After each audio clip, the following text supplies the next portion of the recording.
We've been chatting about the Hernandez family and other families across Georgia who've had their kids removed for physical abuse that often has underlying medical conditions that explain the symptoms that are being called abuse.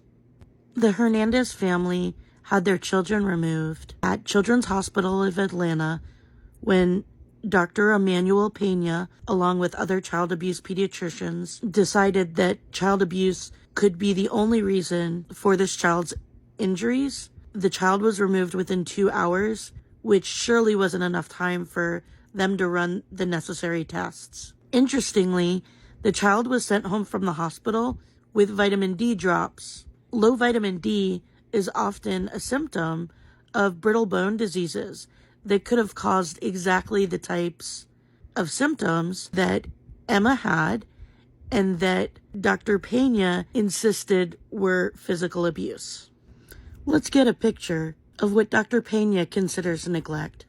So here's how I go about diagnosing neglect. The first part that I consider is, did harm occur?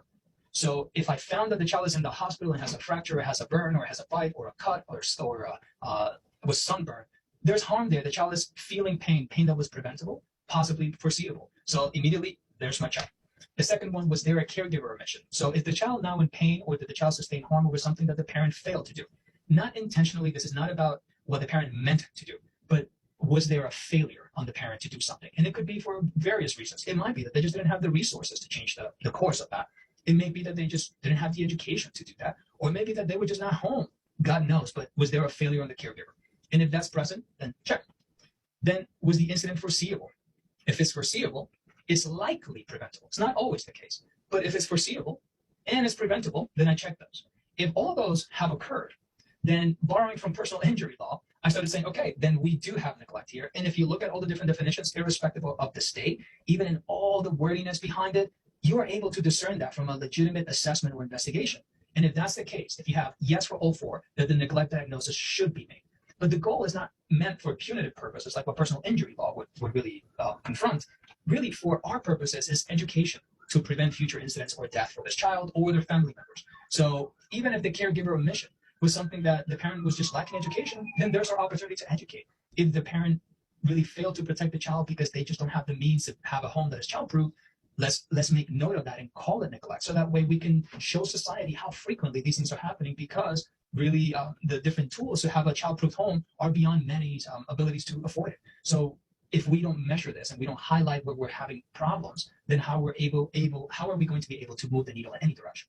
Dr. Pena is teaching these doctors that the reason they need to make sure they put these neglect diagnoses on these patients is to educate and to show society how often it happens. Is it worth destroying a family to try and show society how much it happens when you're not investigating properly and you're looking at these things that are accidental, like your kid getting sunburnt, and giving them a neglect diagnosis? Is this real?